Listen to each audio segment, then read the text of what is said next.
Size bir soru sorsam, küçük bir bedel karşılığı geçmişe gitmek ister miydiniz? Çoğunuz bu soruya evet derdiniz. Ama neden? Bugün sizlerle yeni çıkan bir kitaptan bahsedeceğim. Sıradan bir gün, tuhaf bir adam. Bu 162 sayfalık roman hem konusu hem de işleyişiyle üzerimde izler bıraktı. Beni bazı konular üzerine düşünmeye itti. Bunları sizlerle paylaşacağım. İlk olarak şunu söylemeliyim ki kitap bana ulaşır ulaşmaz hemen okumaya başladım. Ve 2-3 oturmada bitirdim. 160 sayfa dediğimde belki kısa bir roman diye düşünebilirsiniz. Ama inanın bana yazar bu sayfa sayısında muazzam bir dünya oluşturmuş. Akıcılığı o kadar yüksek ki kendinizi sayfalar arasında kaybolmuş buluyorsunuz. Merak duygusu sizi ilk sayfadan son sayfaya kadar esir alıyor. Ve bu bir yazarın okuruna verebileceği en güzel hediyelerden biri. Kitabın kahramanı 65 yaşında sıradan bir emekli olan Tahir dayı. Adından da anlaşılacağı gibi hayatın her türlü sıradanlığını yaşamış, şimdi de yaşlılığın ağır yükünü omuzlarında taşıyan bir insan. Kahvehanede oturur, çayını içer, hayatın akışına kendini bırakmış bir adamdır Tahir dayı. Bedeninin her hücresinde yaşlılığı hissediyor ve bu durum ona hem fiziksel hem de psikolojik olarak ağır geliyor. Her geçen gün onu sonuna biraz daha yaklaştırıyor. Ve o da zamanın bu acımasız akışını durdurmanın hayalini kuruyor. İşte tam bu noktada sıradan günlerden birinde Tahir dayının karşısına gizemli bir adam çıkıyor. Bu adamın teklifi ise inanılmaz derecede cezbedici. Seni gençliğine geri götürebilirim. Küçük bir bedel karşılığında. Tahir dayı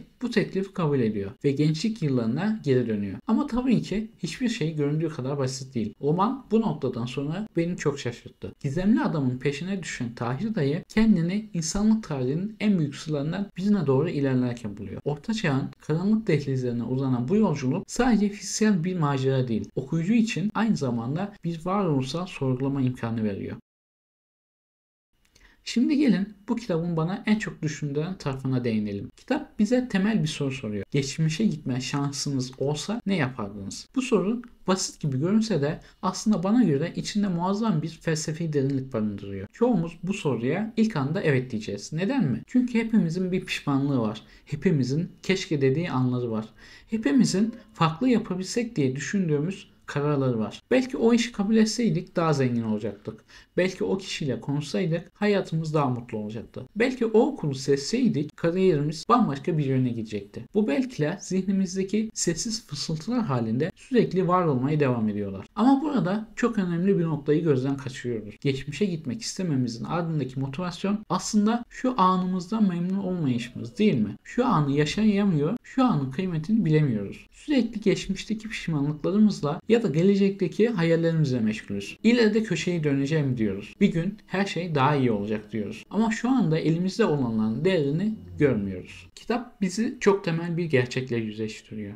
Anın kıymetini bilmek. Bu çok klişe gibi gelebilir size biliyorum. Anı yaşa lafını o kadar çok duyuyoruz ki bazen içi boşalmış bir slogan gibi geliyor kulağa. Ama bu kitabı okurken bu kavramın ne kadar derin olduğunu bir kez daha hatırladım. Tahir dayı 65 yaşında, yorgun, yıpranmış bir adam. Ama düşünün bir, o 65 yıl boyunca nice anlar yaşamış. Güzel günler de olmuş, kötü günlerde. Sevdikleriyle paylaştığı anılar var, ailesi var, bir yaşam birikimi var. Şimdi gençliğine geri dönme şansı sunulduğunda tüm bunları geride bırakacak. İşte asıl dramın başladığı nokta burası. Biz insanlar olarak sürekli yaşadıklarımızdan pişman oluyoruz. Ama bir düşünün, kötü günler geçirdik diye iyi günlerde silmeli miyiz? Bu soruyu kendinize sorun. Hayatınızdaki tüm deneyimler, iyi ve kötü, sizi bugünkü halinize getirdi. O travmatik ayrılık sizi daha empatik biri yaptı belki. O başarısızlık sizi daha kararlı biri haline getirdi belki. O kayıp size hayatın kıymetini öğretti belki. Her şeyi silip baştan başlamak istediğinizde aslında bugünkü kendinizi de silmiş olmaz mısınız? Bence bu romanda dikkat etmemiz gereken felsefi bir konu var. Zaman algımız ve onunla olan ilişkimiz. Batı felsefesinde bu konuda çok şey söylenmiş. Martin Heidegger'in zamansallık kavramı,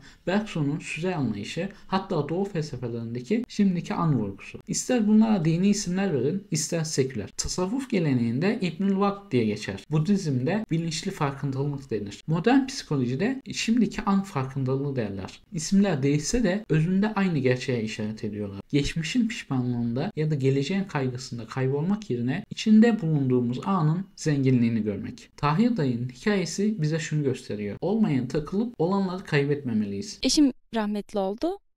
Artık insan bir yerden sonra anlıyor ki hani ne kadar mevki ya da makam bilgi sahibi olursan ol, sevdiğin insan yanında değilse hani yanındakiyle mutlu olmayı öğreniyorsun ve bütün zaman yanındakini ayırıyorsun ve benim de Berra. Biraz da bakış açım sonradan değişti. Dönüm noktası, eşimi kaybetmem. Her gün insanın yani inanın hiç farkında değildir ya da ne bileyim unutmuştur, zaman geçmiş gibi düşünürdür karşıdaki insan ama öyle değil. Her gün insan yaşıyor bunu. Her gün yokluğunu yaşıyor ama düşündüm ki benim Berra'ya kısıtlasam ya da aman çocuk battı şey yaptı diye düşünsem çocuk mutluluğunu tam yaşamayacak. Ondan tam şeyini almayacak. Olmayana takılıp da olanları da kaybetmek istemedim. Bu sadece güzel bir söz değil. Aynı zamanda pratik bir yaşam felsefesi. Kaç kez ailemizle otururken aklımız işte kaldı. Kaç kere sevdiklerimizle konuşurken yarın ne yapacağımızı düşündük. Kaç sefer bugünü yaşarken dünün pişmanlıklarıyla boğuştuk. Şimdi gelelim kitabın kendisine, yapısına, anlatımına. Yazar bana göre 160 sayfada muazzam bir iş çıkarmış. Romanın başında sıradan bir kahvehane sahnesiyle başlıyoruz. Ama yavaş yavaş gizemli bir atmosfere, kasvetli bir havaya geçiş yapıyoruz. Orta çağın karanlık sırlarına, zamansallığın gizemlerine doğru uzanan bu yolculuk, anlatımıyla okuru ne okuyorum ben dedirtiyor. Akıcılığı gerçekten takdire şayan. Bir sayfa okurken kendinizi bir sonraki sayfada buluyorsunuz. Merak duygusu sürekli canlı tutuluyor. Gizemli adamın kimliği, teklifin gerçek bedeli, Tahir dayının kararının sonuçları tüm bunlar yavaş yavaş açığa çıkıyor. Ama yazar sizi sürekli bir adım geride bırakıyor. Daha fazlasını öğrenmek istiyorsunuz. Tahir dayının karşılaştığı ahlaki ikilemler de çok güçlü. Gençliğin cazibesi mi yoksa sevdikleriyle kalmak mı? Kendi mutluluğu mu yoksa başkalarının mutluluğu mu? Bilinen ama yorucu bir hayat mı yoksa bilinmeyen ama heyecanlı bir macera mı? Bu soruların cevapları kitabı okudukça yavaş yavaş açığa çıkıyor. Bence insan sürekli bir zaman paradoksu içinde yaşıyor. Geçmişe özlem duyuyoruz ama geçmişte yaşarken de anda değildik. O zaman da belki daha önceki bir geçmişe özlem duyuyorduk. Ya da gelecek için kaygılanıyorduk. Gelecek için hayal kuruyoruz ama gelecek geldiğinde yine aynı döngünün içinde olacağız. Bu kitabın bana hatırlattığı şu oldu. Zamanımız kıymetli ve bunun bilincinde olmalıyız. Sadece bir laf olarak değil, gerçekten içselleştirerek. Tahir dayının yolculuğu bize aslında kendimize bakmayı, elimizdekinin kıymetini bilmeyi öğretiyor. Bu kitabı bitirdiğimde kendime şunu sordum. Acaba ben o teklifi alsam ne yapardım? Dürüst olmak gerekirse cevap vermek hiç de kolay değil. Evet, pişmanlıklarım var. Evet, farklı yapabilseydim dediğim şeyler var. Ama aynı zamanda bugün olduğum kişiyim. Çünkü tüm o deneyimleri yaşadım. İyi kötü hepsi beni bugüne getirdi. Kitap bana şunu hatırlattı. Geçmişi değiştiremeyiz. Geleceği tam olarak bilemeyiz. Ama şu anı yaşayabiliriz. Ve belki de asıl olay burada gizli. Belki de zamanın sırrı onunla savaşmak yerine onunla barışık olmakta. Belki de gerçek özgürlük geçmişe gidebilmek değil, bugünü dolu dolu yaşayabilmekte. Sıradan bir gün tuhaf bir adam sadece bir gizem roman değil. Eğer zamanla ilişkinizi sorgulamak, hayatınızdaki seçimlerinizi yeniden düşünmek, anın kıymetini anlamak istiyorsanız bu kitabı okumanızı tavsiye ediyorum. Akıcı anlatımı sizi içine çekecek, gizemi sizi meraklandıracak ama asıl önemlisi bitirdiğinizde sizi biraz düşüncelere daldıracak. Umarım bu inceleme ve değindiğim konu sizin için faydalı olmuştur.